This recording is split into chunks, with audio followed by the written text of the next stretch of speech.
Top story of the year. I'm going to start at number 1, as a matter of fact. Or should I start at 10? What do you think? I think number 1 has to. I think we already know who number 1 is. It's got to be Cooper Rush, right? Number 1 is Dak's injury, which obviously lends itself to Cooper Rush. And I don't know. I don't even know if that's actually. Oh, that's the rise of Cooper Rush is number 2. The rise. Yeah, the rise of Cooper Rush. Was he the Phoenix? Yeah.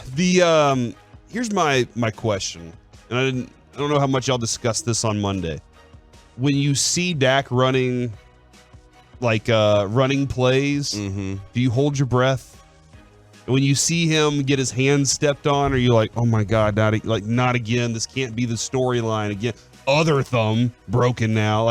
Yeah. No. When I see him running, I'm fine. When I saw him get his hand stepped on, I thought of Kevin. What did you think of Kevin? Because Kevin and I got in the is he an injury prone guy, and I'm like, oh yeah, it's definitely his fault that some fat dude stood on his hand.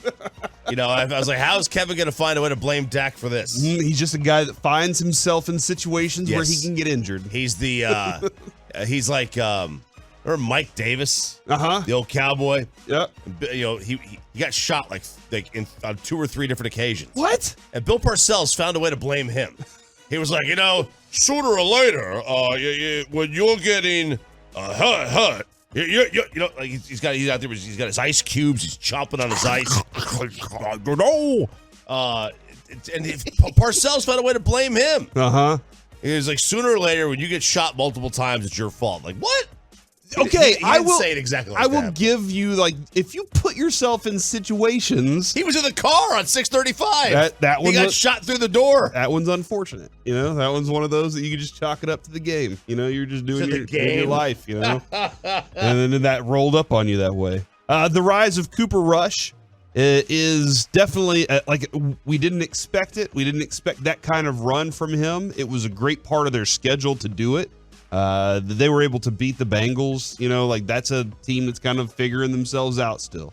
But the other wins they needed. And then, I really did not expect them to beat the Eagles at all. I was excited that the game was going to happen, but I didn't expect it. I know Dak gets up for Eagles games. I'm looking forward to that. Loved what Cooper Rush had to do. Number 3 story of the first part of the Cowboys season. The 1-2 punch at running back.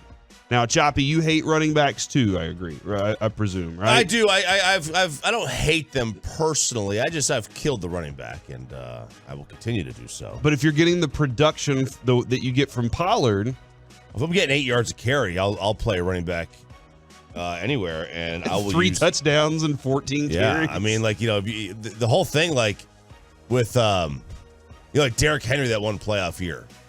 Yeah, if you're rushing the ball for 8.6 a carry, then keep giving them the ball. Yeah, because that completely changes and turns upside on the head all the efficiency numbers, and then go with that. But you don't think that just running for the sake of running is worth it, because it seems more valuable to take a shot downfield and pick up 50 yards. No. I think it's if the defense is giving you the run, then take it. Check into the right play. A lot of defenses now, though, at this time, a lot of defenses are trying to say, go ahead and run it. We would rather you run it for 2 to 4 yards, or maybe even a 6-yard gain, than we would you pick up a big, 50-yard play that's going to flip the field. And that's where I think you have to know when and where. You have to understand what defenses are trying to get you to do. They don't want you to throw the ball because they're afraid of it, because the rules are built the way they are. So they are starting to do situations where they say, look, we're going to disguise our defense to look like it's a running option for you, but it's really not. And we're more than willing to accept it. It's like throwing a pitch in the dirt when you already have 2 strikes. It's like, hey, I'm willing to give this pitch up because it's going to benefit me more. I have a better percentage of you swinging at it and me getting you out. Yeah, you got to make a competitive pitch. So defensive coordinators are starting to tell people, go ahead, I dare you. Yeah, go ahead and run. That's fine. We think that you're going to have a false start soon. We think that you can't continue this drive. The moment you get behind the chains, you're screwed. Yeah, so that's kind of where I think this is going right now. And but I like what the Cowboys have. I don't think they need it anymore. I don't think that they need the Cooper Rush running back system to compete for the rest of the season.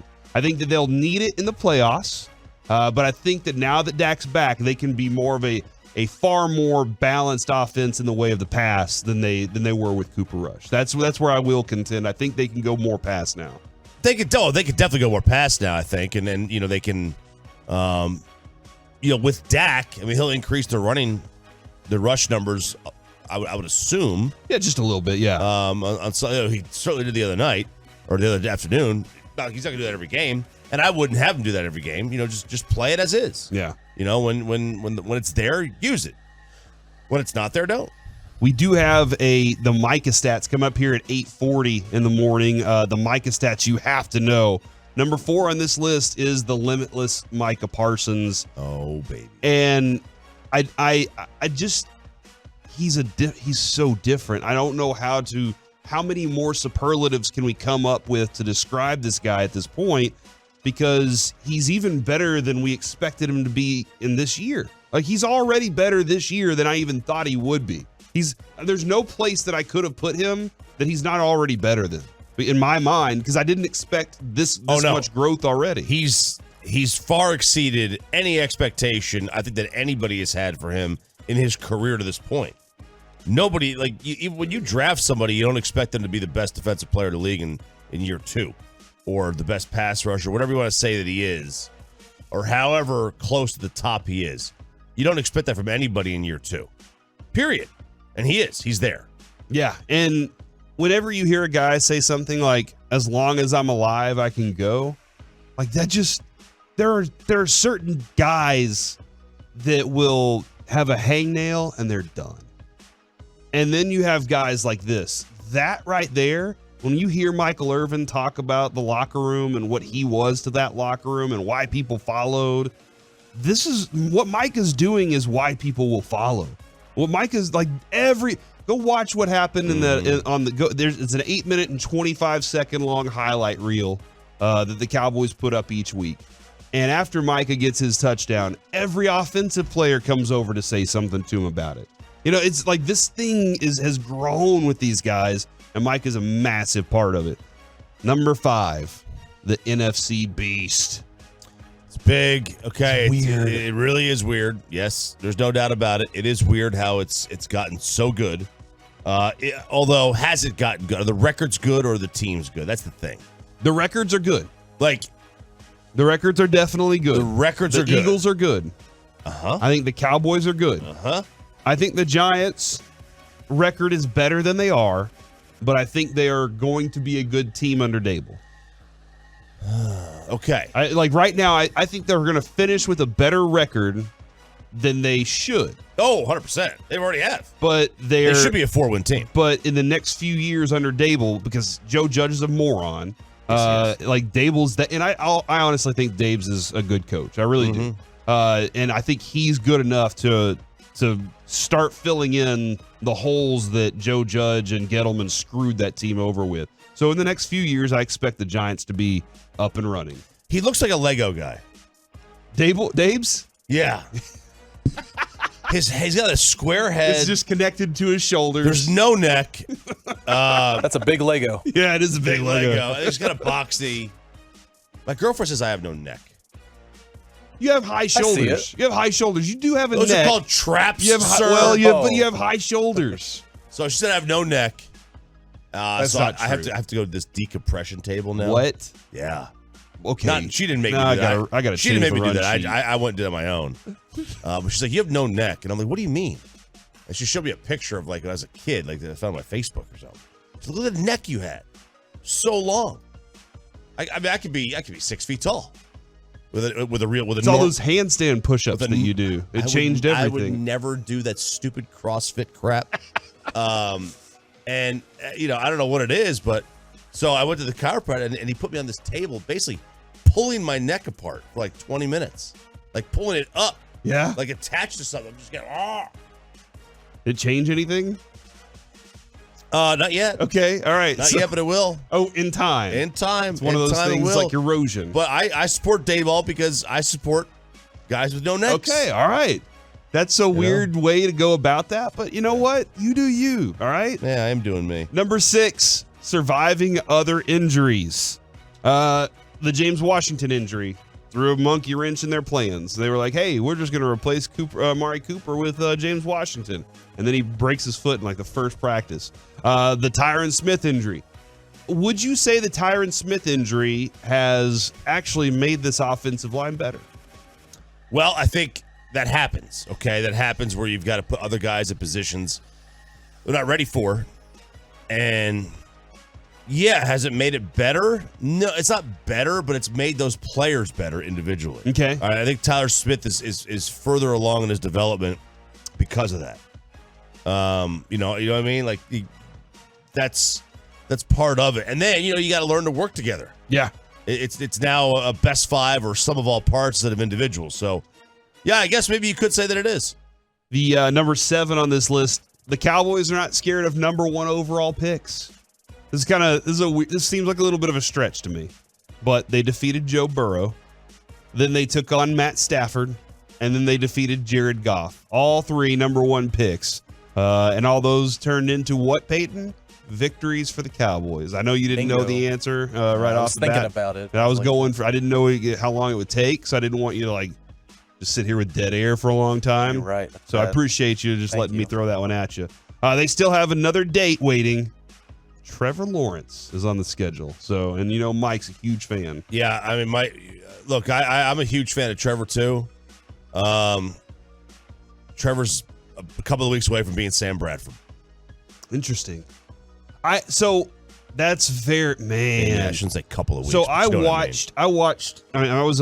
an OU fan, and I watched every Sam Bradford play during that time. Boomer. And I was like, there's no, don't trust an OU quarterback. Never. There are system quarterbacks that you have to run that system and they'll be fine. Mm-hmm. They can run that system, but they don't know how to do anything else.